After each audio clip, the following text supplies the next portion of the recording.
channel, and it's Lillian and Don Pepas. And let's go and take a look at Don Pepas because he is very, very comfortable on the couch, waiting for the stream to begin. Here's Don Pepas. Here's me. So together, Don Pepas and I, we are welcoming everyone who is willing to talk with us.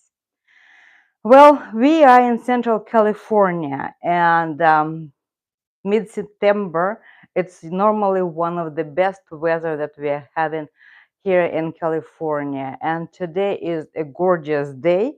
It's almost 80 degrees. It's kind of very, very hot. Don Pepas is not sitting on the top of the couch. He wants to be very comfortable on his couch, so because he could just spread evenly and not to be hot. So do we have anyone here who is watching us? So Peppa, say hello to people.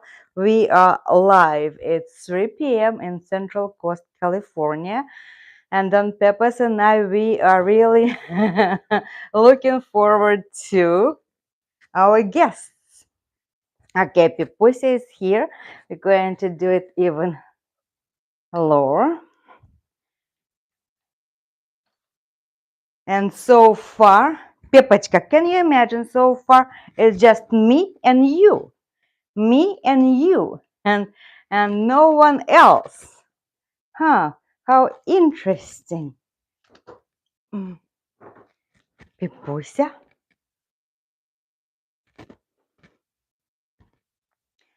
Hello, hello, hello everyone. Don Pepas is here and Lillian is here, and we are waiting for anyone to stop by and say hello to us. Hello everyone. Okay, it's about 2 minutes in. I have me. Hello. You got the notification. That's so cool. And Don Pepas and I were sitting here and waiting for anyone to show up. It's so hot today for California Central Coast, being 80 degrees outside without air conditioner. It's really, really very, very hot. That's why Don Pepas is kind of on the couch, and he, Pepachka, don't go. Okay, Don Pepas had his portion of fame, and we're going to the other spot where I usually have my stream. Okay. See, when when you don't have streams for a while, then you lose your skills. Don Pepas went to drink his water. So anyway, I am welcoming everyone to the stream. It's been a while, and if someone is here, I am happy to see you all. And I have Sherry's here, and Jay's here, and all the usual suspects are here. So glad to see you all, and we are live. And Don Pepas, he lost his patience because I was bugging him, and he said, you know, mommy, at 80 degrees outside, it's not so much fun to be with you and watch you. So yeah, it's 80 degrees. I'm here and trying to survive, and I should have done it at 9 o'clock in the morning when it was cool. And hello everyone, and Jason, we are driving home through, my God, through my stream. Jay, I really appreciate that. What a dedication. Oh well. Yeah, it's been a while again. I am not streaming very often on regular basis. It's been almost a month ago since I streamed last time, but before, like 2 weeks ago, I posted a video that kind of, for my base, for my subscribers, it wasn't that usual video. It was a little bit on the history part, that Jay actually gave me the thought to go in that direction. And again, all of you who've been with me for quite some time, you watched that video and you said that it was good and you liked it. And I'm thinking now that maybe that should be the direction of my new channel, because technically my channel right now, YouTube, yes, Don Pepas. YouTube is really confused who to show my content to, because I am not quite language, foreign language. I am not quite animal, and I am not quite history. I am not quite vlogging. I am not quite, so variety of content, and that's why no views. So I'm thinking that maybe when I'm going to get um, dedicated channel to the history part of that, or just simply conversations with Lillian. It's vlogging, it's talking about anything I want, mostly about maybe biographical, and that with the historical references and looking back in my life where I coming from and how I am identifying myself right now, living here in the United States of America for 30 years and being this my only home.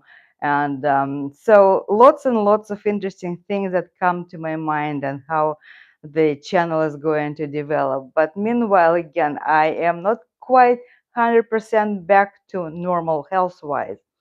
I'm glad that my doctor is not afraid. Okay, can you hear me? Okay, can you hear me? My microphone just keeps escaping. I don't know where to put it. Okay, here here is probably better. So my doctor is not afraid of experimenting, and I'm already on the third medication. So this condition is known to have 3 medications. So I'm on the last one and hoping that maybe it's going to put me back to quite some normality. But meanwhile, I am working. I am, yes, Pepachka, I'm going to let him into the garage. That room where he loves to yell. That's why the moment he gets to that place, he start meowing. Да, Пепочка? Да? Скажи мне. Мяу? Пепа. Мяу? Скажи. Мяу. Мяу. Ты мое золото. Ты мое золото любимое. Да, и вот так мы все, and that's how we are talking. Like, do you want to get outside? Do you want to get outside? And he says, yes. And here they, and there he is. Папусечка. Пепа. What do you see there? Peppa, say, what do you see? Pepusia, say meow. Pepusia. Yeah, that's Don Peppa's favorite room to be there and to talk with me. So anyway, where was I? Who we have in here? We have that yes, Jay, I'm so sorry. I hope that you'll get soon to the better reception and you will be able to watch the the stream. If not, then you're going to watch it when it's recorded. But actually, I received your question and I planned on answering that question a little bit later in the stream. And Sherry is saying loud history by and share. Thank you so much for sharing that with others. Thank you so much. Jennifer is here. Hello, hello, Jennifer. Hello, Lou, and all the rest of your family. We are so happy to see you. And so, where was I? Meanwhile, yes, I am working, and the time comes, but my class graduates in mid-October, and I'm thinking about going on vacation, maybe quick trip to Mexico, like I love to fly to Puerto Vallarta. And the thing comes again that who to live on Pepas with, because the person who stayed last year, I really kind of wasn't that happy about that. And I have neighbors who saying they can come during the day to feed Don Pepas, and but not to stay with him. And I don't know what to do, either to go anywhere or not to go. And I don't know really what to do. I mean, is he at this age is more comfortable with the house, being in the house, than to be with other people? Then maybe it would be okay for someone to come and take care of him um, once a day. However, I taught him to eat twice a day wet food. In the morning, he eats his fancy schmancy wet food, and in the evening, now he discovered this organic rotisserie chicken, and he loves it, and that organic salmon as well. And that's pretty much what he eats now, and that makes him happy. And I think that on the overall, he is rather healthy. Again, we had the doctor who visited us a couple of weeks ago because Don Pepas had again that lip problem, that he has that ongoing problem with the pimples or bumps on his lips, and he got his shot, and he is okay after that. And I'm telling you, knowing that I can call the vet and come to my house and not to put extra pressure on Don Peppers, it makes the whole difference in the world. That it gives me really peace of mind that I know that my cat has assistance, he needs it. And who else do we have here? Louis is depressed right now. He means, of course, yes. That brings me another question. Do our cats miss us? Do they miss just the routine, ritual, or establish their day routine or whatever, or they really miss us?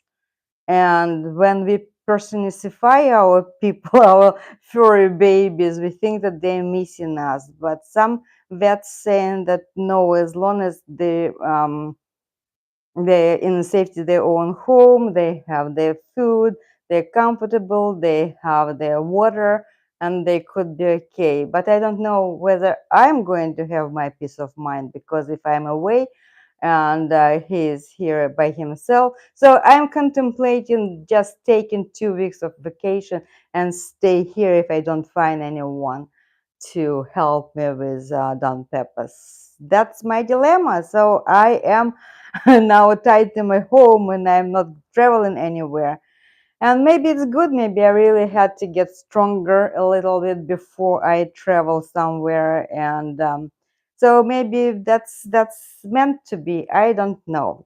So yes, Jennifer, I'm with you on this one. Yes, our pets miss us. Well, the dogs especially. The dogs have extreme separation anxiety, and it can kill them actually. And cats, I think also they will die. But they could die. They could get depressed. They really, I mean, Jennifer, you know it, since Lou is depressed right now.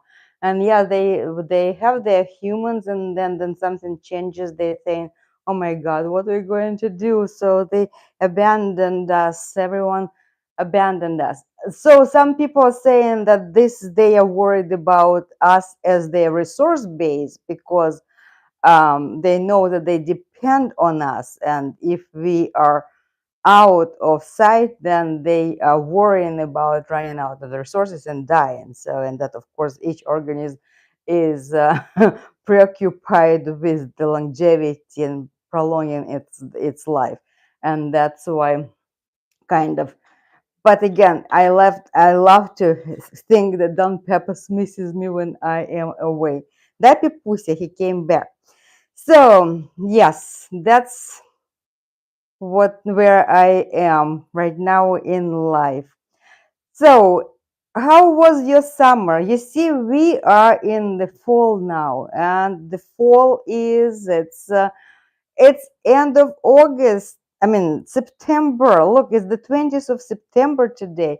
It means that the Halloween is just around the corner, and then Thanksgiving, Christmas, and the year is gone. And the older you get, the faster those years run by.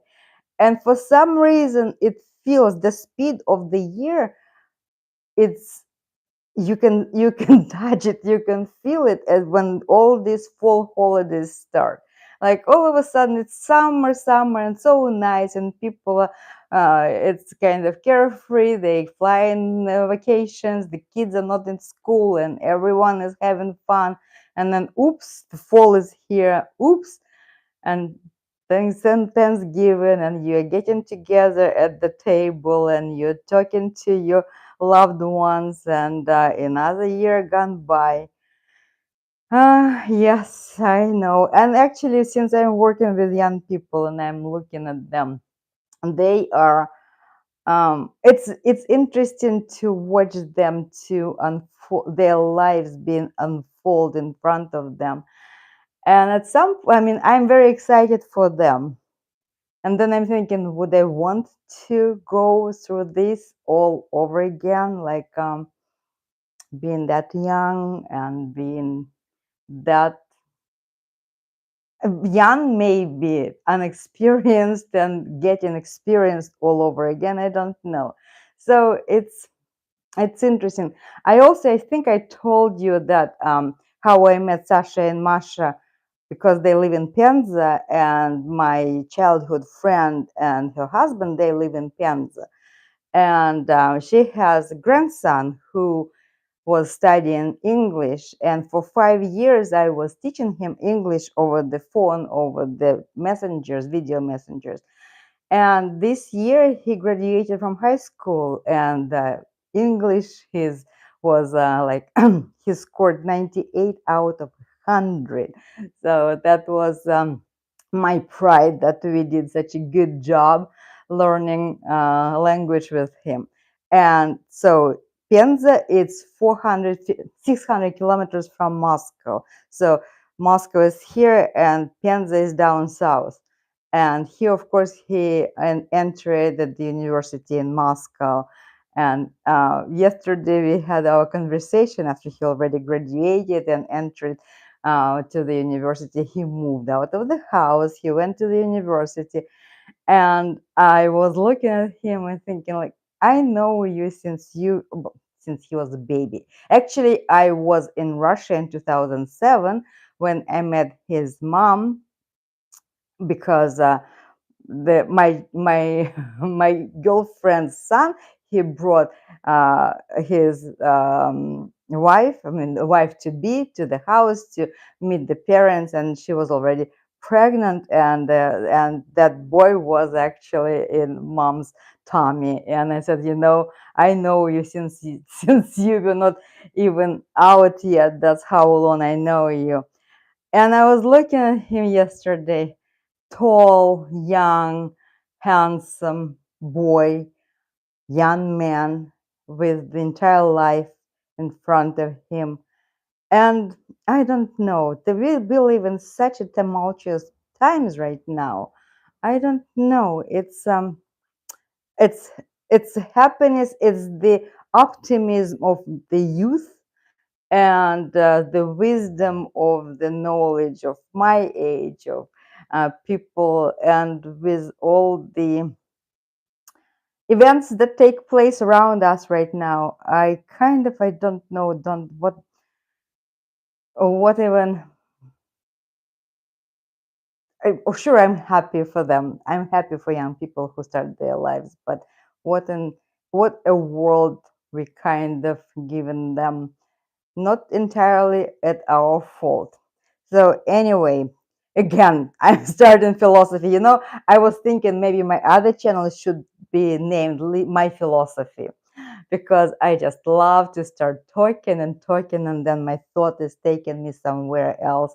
And because I was thinking now to share with you this, that maybe those type of videos, because Jay is, well, fun with cars. Jay, he is the one who got me this idea, technically asking me all about Russia and how I was living in the Soviet Union and everything. Uh, and that got me thinking. And every time I was opening my mouth in that video that I published, like for example, oh, and this is the Angara River and it flows out of Lake Baikal, and I'm thinking, oh, I need to talk about Lake Baikal because it's such an interesting body of water, and also it sits so deep in the heart of this huge continent. And what was the history of that? And Buryat people who live around that, they have beautiful legends about that Lake Baikal. And Angara is the daughter of the knight named Baikal, and how Angara escaped the father's house and how she ran to meet um, her love of her life, the other the other young man who wasn't local. Her father, Baikal, wanted her to get married to a local guy, Irkut.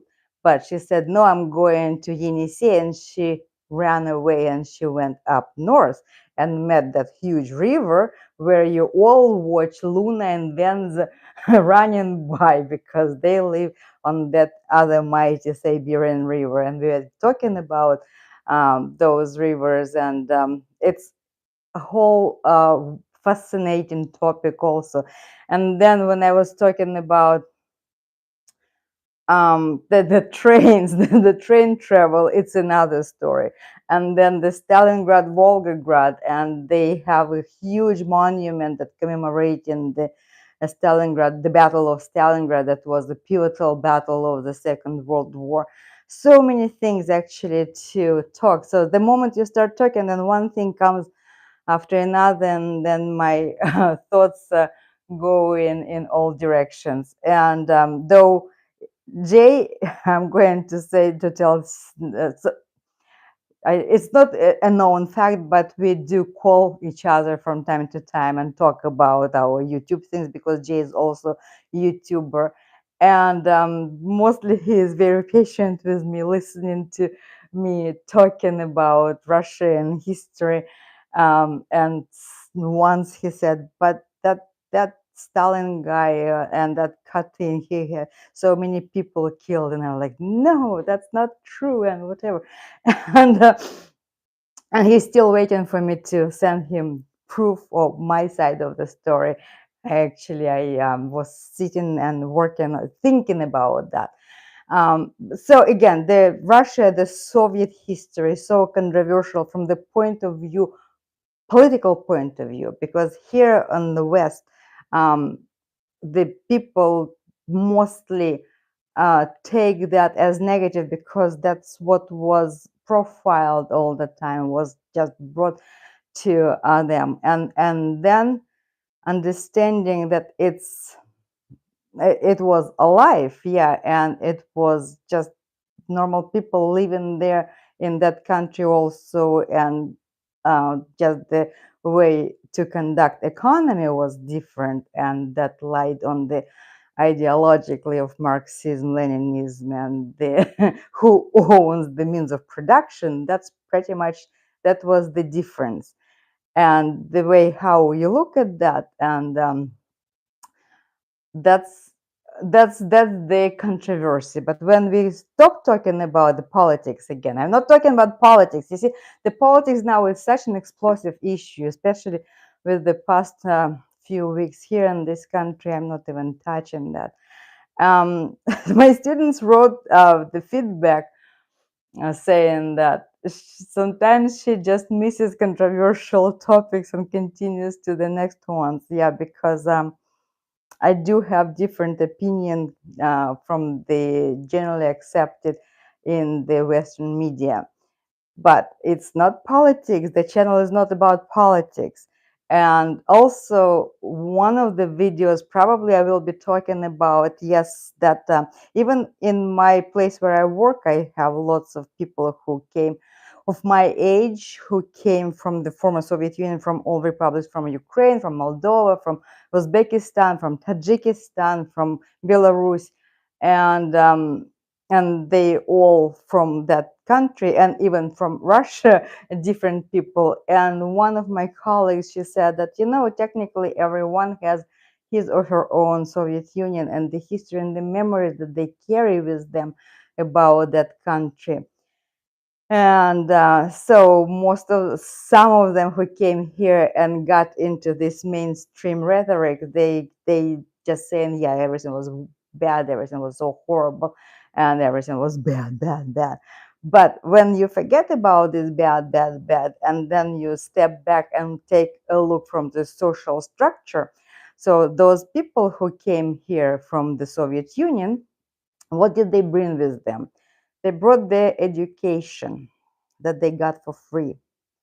They come here already in the mature age, so they don't need to go to college, and they start competing on the workforce, on the market, of the work market here in the United States, like when I came 30 years ago.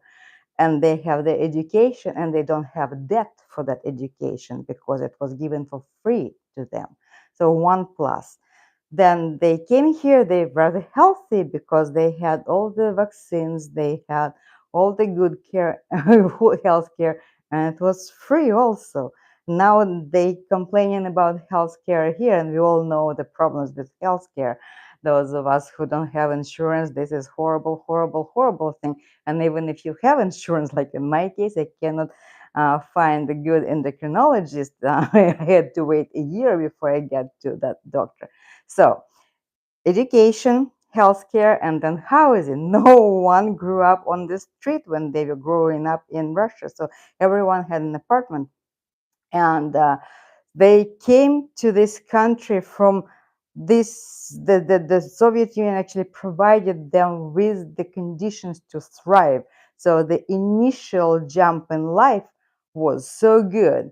And they can say, oh, maybe I don't know, I didn't get to wear jeans, or I didn't get to chew chewing gum, or I didn't get, but those are minute things that are kind of blown out of proportion, and people just forgot how important is education, healthcare, and housing that all of them got there. So, and that's probably going to be one of my stories when I will be talking about that. And yeah, this is on the serious subject. And what else? What do we have here? How many people are watching? 8 people watching us. And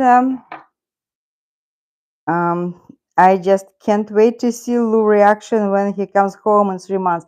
I know, and Lou probably will remember him. And yeah, let's see. You sure will let us know how it goes. And then in Miami, it's mid 70s at night and still goes up 90 or more every day. I know, but you see, you in Miami and we in Central Coast, California, we are cool all year around. So today, 80 degrees, and we don't have air conditioner, and that's why it's really very hot. You see, I'm kind of sweating, and it's. I didn't expect it to be that hot. What else do we have? Who left? Oh, okay, Jennifer's son. Okay, and talking with Lillian. Okay, talking with Lillian. It's interesting. Talking, yeah, conversations with Lillian. Talking with Lillian. Maybe it's good. Thank you for your suggestion. And Eric is here. Hello, good afternoon. And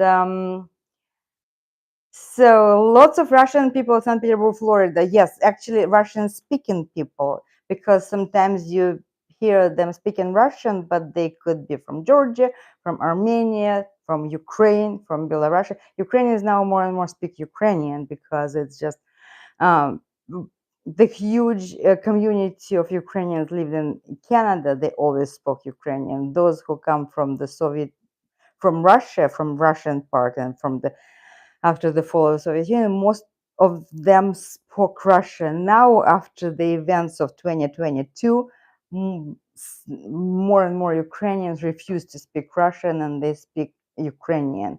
And that's also politics, and that's we are not going there.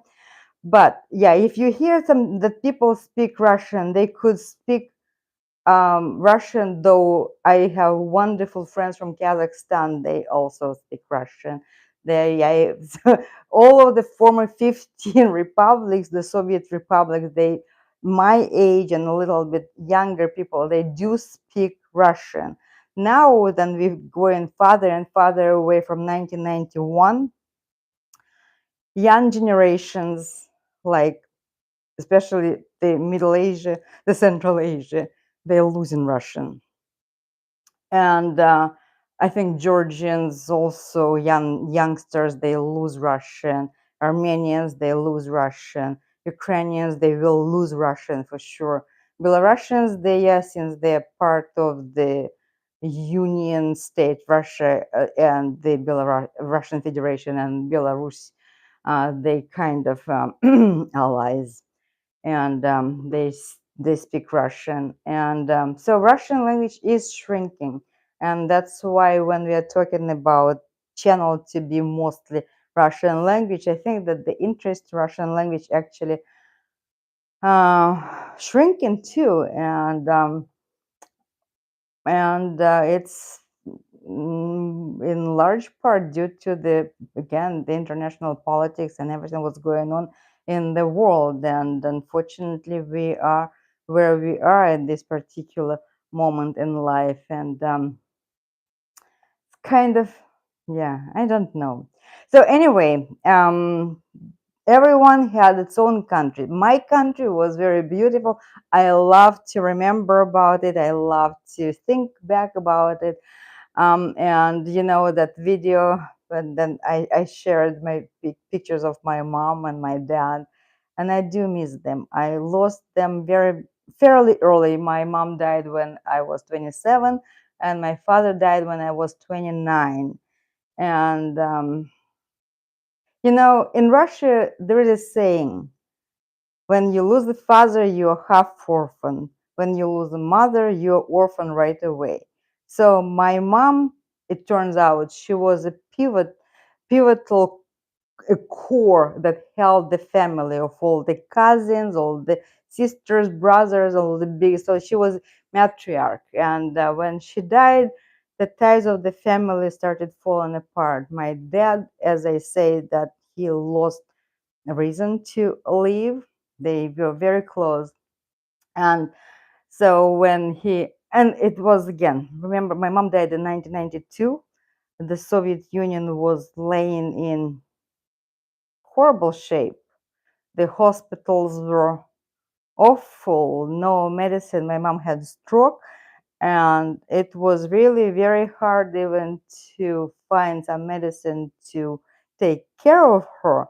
And that stroke turned out to be brutal on her.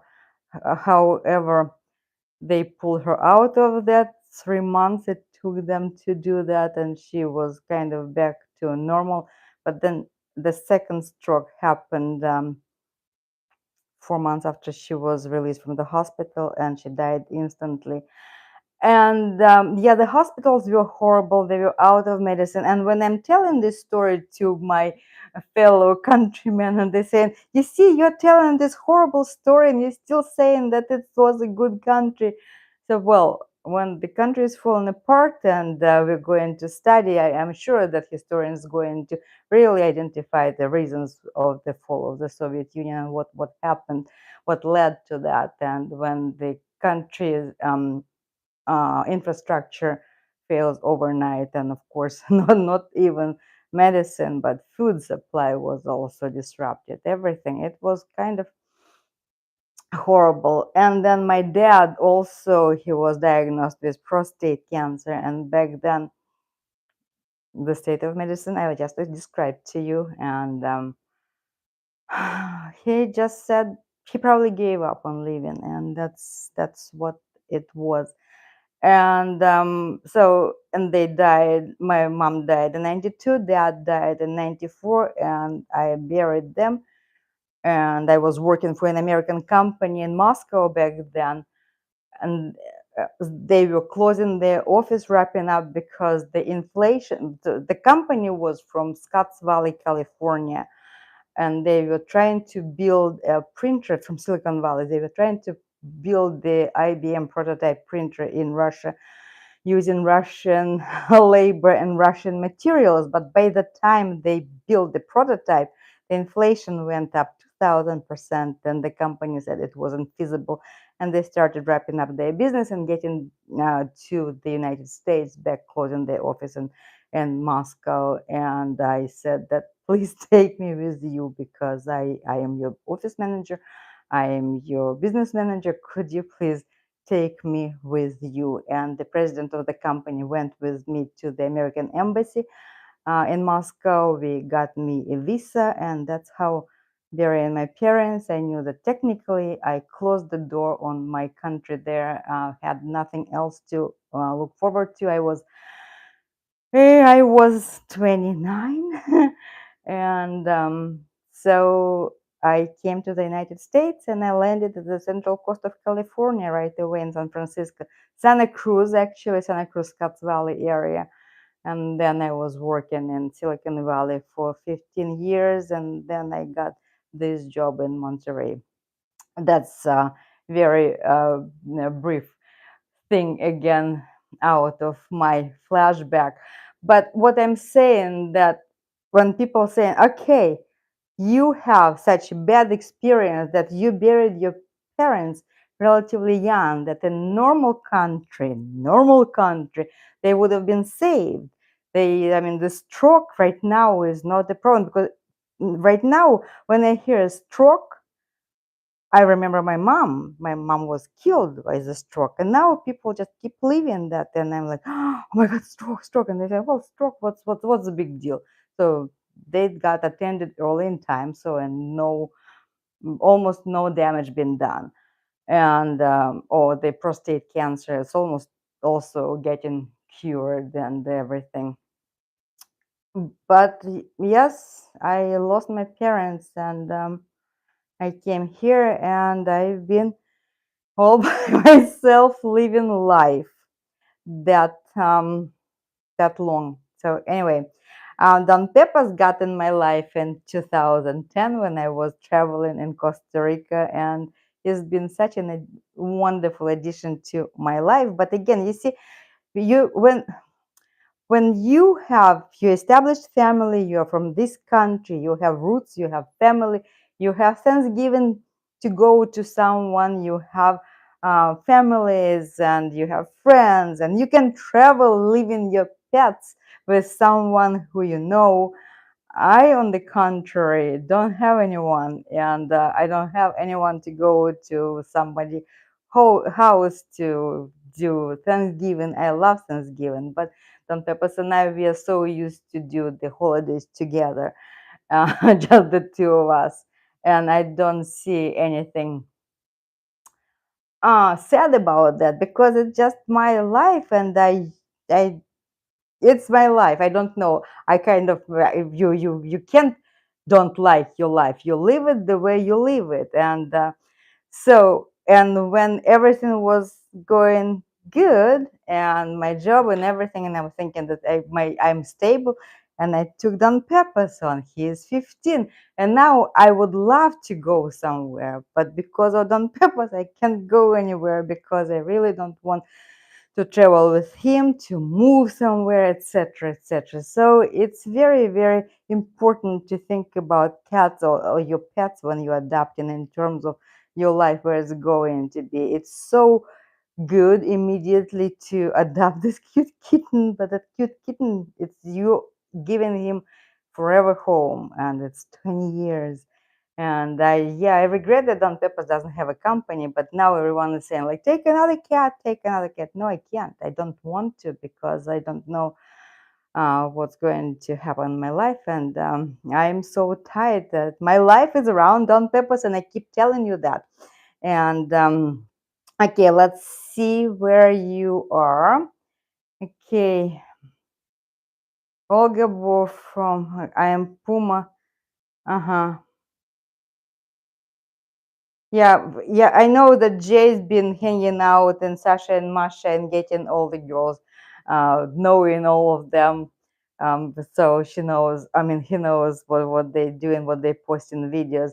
I think I kind of communicated with Olga some time ago when they started doing translations for Sasha and Masha, because she was doing that two, maybe 3 or 4 times before I started doing that. And she told me that I think she lives in Great Britain, and her husband is British, and he was watching my videos learning Russian, so it was helping. Okay, where was I? Not such a happy story I was telling you. Now, Jay, are you safe? Are you somewhere safe? Have you arrived to the location where you no longer need to drive? So Jay asked me about cars. Of course, what else can you be asked when you have when your profession is related to cars? And this is also another story, because the Soviet auto industry, like Soviet aviation industry, like Soviet space industry, like Soviet everything. It's a pride of the country. And yeah, the quality of the cars questionable and doubtful and whatever. And Jay's like, have you ever ridden Trabant? And Trabant was the Eastern Germany car from the East Germany. And no, I haven't driven that. But what was the task before the every industry, for like aviation industry, to be self-sufficient in the country? And the Soviet Union was producing 50% of all airplanes around the globe. So 150% market share was the United States and the European countries, Boeing and Airbus, and the other 50% was Tupolev, Yakovlev, and Ilyushin, all those planes. And also the cars. So there's the Soviet bloc, the Socialist bloc, and East European bloc. They were driving Russian cars. Lada, the huge outer giant Lada was built.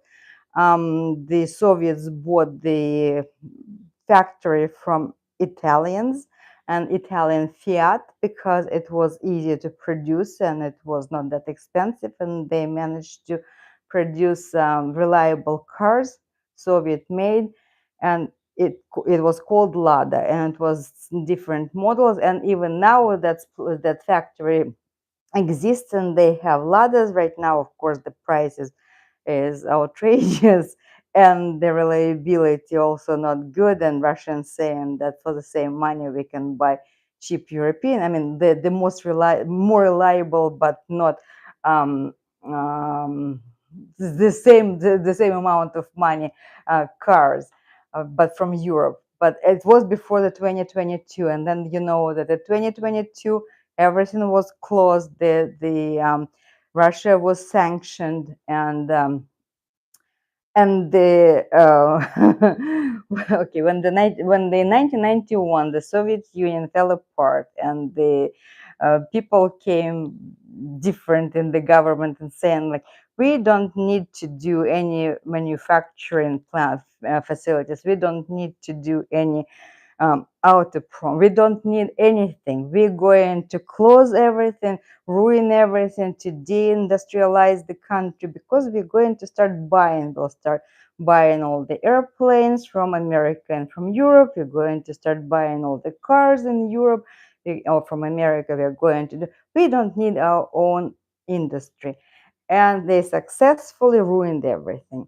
So because growing up, I remember all those Russian-made cars, those in the Soviet Union, in Ukraine they were making cars, the Zaporozhets, and in Russia, in Moscow, Moskvich, and then Lada was on the river Volga in Tatarstan, and Yelabuga was in Taliati, city of Taliati. And then the cargo, the trucks also were produced in large quality. So my first car, I really wanted to drive the car. Ever since I was very little, I wanted to drive a car, but it wasn't customary to have cars in Russia because the public transportation was very well developed, and it's not. It wasn't the everyday item you would be dreaming about having. You didn't need it really. I was growing up in the military garrison that you didn't need to go anywhere. If you go to the next city, you'll take the bus. The bus is very convenient, or then you have the suburban trains. You're taking the trains. Technically, you didn't need the bus, I mean, the car. But since I really wanted to drive the car, and my dad was having a fleet of heavy trucks and some gas cars, gas 69 and gas 69. He was given as his service car, and they were. I don't know, Jay, if you remember those Russian trucks, ZIL, Russian-made cars, and they are very, very powerful trucks. And so I was about 10 years old, and my first ride myself, it was I was almost standing up driving it, and the gear shift stick was as tall as I was. It was so hard to switch gears. And living in Russia, I didn't have a car. Again, when you live in big city, like here, if someone lives in New York City, they don't have cars. And in Moscow, I didn't need a car. And I mean, it would be nice probably if I could afford to buy it, but no, and it wasn't on my immediate list of needs. But when I came here to California, and when I realized that the buses, they don't go the way how they ran in Russia. No sidewalks, you can't walk, you start walking everywhere, but there is no sidewalk to go because the infrastructure in California city was all done for the cars, and if you don't have a car, then technically it's dangerous to walk around. And the buses were so scattered throughout the day, you have to have a schedule, and if you go somewhere, you need to really make sure that you are not missing the bus, because if you miss the bus, then you're stuck. And that was before the Uber, it was before the car sharing, it was before all those times. And when I came here, I realized that the car actually it's a necessity. That's why in America, Americans, they are so about their cars. It's not like, oh, it would be nice to have a car. Maybe I'll go to dacha one of the weekends. No, here my first job, I was living in Santa Cruz, and I got the job in San Jose, and it's 30-mile drive through the Highway 17, very windy road, and the buses very inconvenient. The schedule, and still to get to the bus stop, you need a car. And yeah, I was learning how to drive cars. I mean, I drove cars in Russia, but when you got here, it's different style of driving, different cars. And my first car here in the United States was very old Chevy Celebrity. My first car. It was so interesting. So yeah, very, very different approach to cars. Now, since if you go back to Russia, those the sanctions, they touched very seriously all the industries and all the productions. So the Russia had to turn from the buying everything from the West, from the Europe and the United States, to China. And now if we go to Russia, we see lots of Chinese trucks, Chinese SUVs. And so it's one way or another, but I don't think that Russia is going to resurrect its industry to full extent, rather than the military production, which is very sad. Because every time, see, the part of the course that I'm teaching, it's area studies, and area studies, you go and you say, here is the airplane, for example. When Putin and Trump, they were meeting in Alaska, and Putin actually was flying the Soviet-made airplane, and that was the huge airplane Il-96, and was made. I think it was built before 1990. It was built still in the Soviet Union. Maybe it's, well, of course, it's modernized to become the Air Force One, but it's and when Putin kind of mentioned that, oh, the Soviet Union didn't produce anything. Yeah, and he said it was only rubber boots that it was producing, only kaloshis. And now everyone is saying, he just flew to the United States using one of the Soviet-made kaloshas, because he just cannot. For the 30 years, Russia couldn't come up with any Russian-made airplane. They have some kind of Superjet 100, but it was also built mostly on the European components. And when Europe pulled out of Russian market, the production of those planes stopped. And that is the sad state of the events and the industry in the modern Russia. But I know that, again, we're going into serious stuff. The the modern production is kind of going away in different directions, and now it's the information technologies take place, and not physical production of the things. But sooner or later, again, we get back to the things that with information and technology, you can't bake bread. And eventually, you will need to realize that the food supply is very, very important. And without a human being, it's difficult to produce something. But that is another story for another channel again. Do you have any questions? Let me see. Okay, almost back home. Good.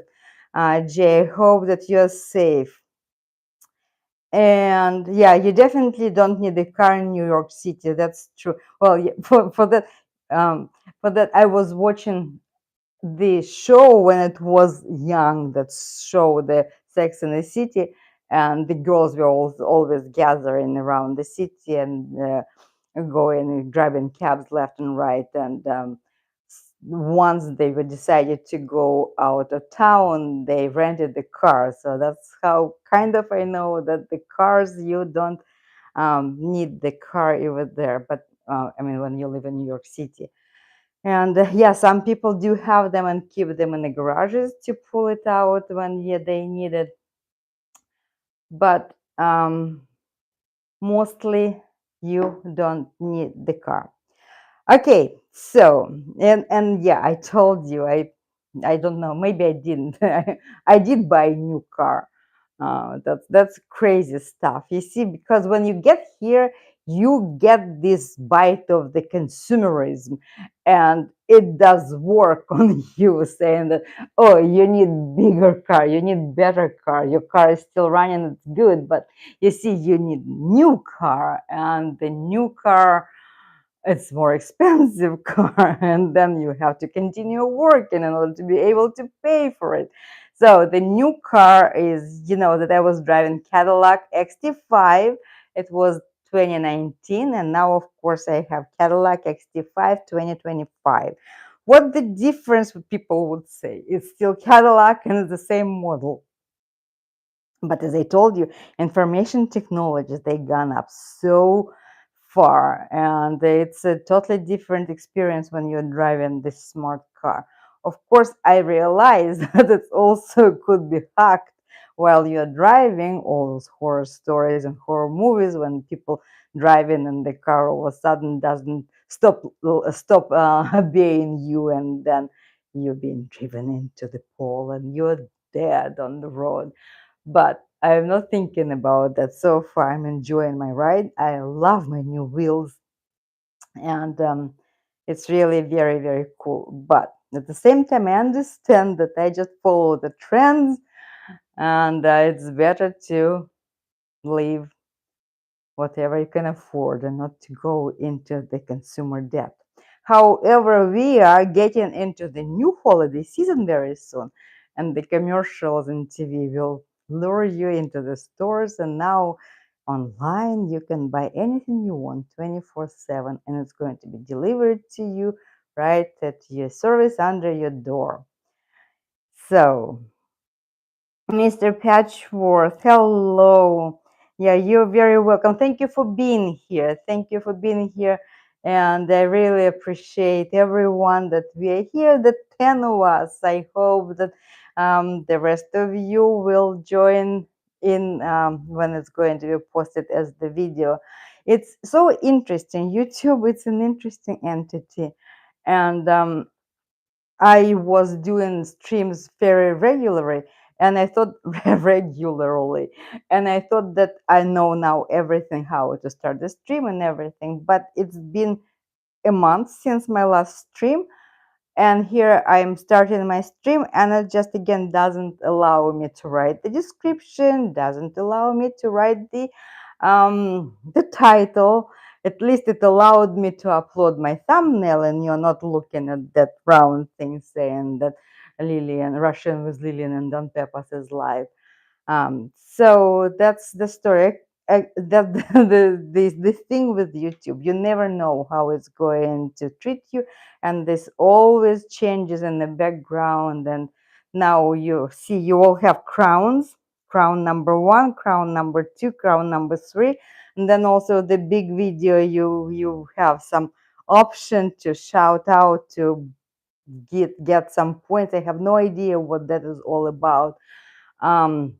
They also today, my feed was showing me some video that I would be interested to glance through, but it says, oh, this content is available only if you pay. And here is YouTube offers you this special option at $7 a month, and you'll be able to do this.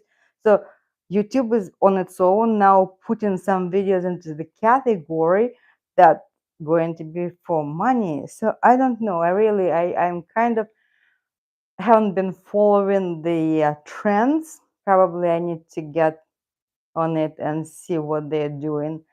But the name of my channel is so long. I think I probably need to still shrink it, or I'm thinking about moving my conversations like this and the videos like the previous one that I posted to the new channel. That's my decision. I think very soon I will be doing that. It's just I am not totally ready yet because I'm so busy at work, and especially when the class is graduating, everyone is so nervous, like, oh my God, we're going to fail, and everyone is losing sleep, and everyone is like, oh my God. I'm like, relax, everything's going to be fine. You will do good. You're not the first students, and after you, the other class will come, and life continues, and you're young, and you will go into the world and do the things that you're supposed to do. Meanwhile, yeah, Jennifer is saying that I won't pay YouTube. See, I said I am not even doing the paid YouTube app, though. Actually, those ads drive me crazy, especially if I'm showing anything in the class. Then I have to wait until the ads go by. But I kind of refuse to pay. I don't know, because we pay for so many things and now it's Don Pepas is back over there. Let's say hello to Peppy, Пипусечка моя, and probably we're going to wrap it up.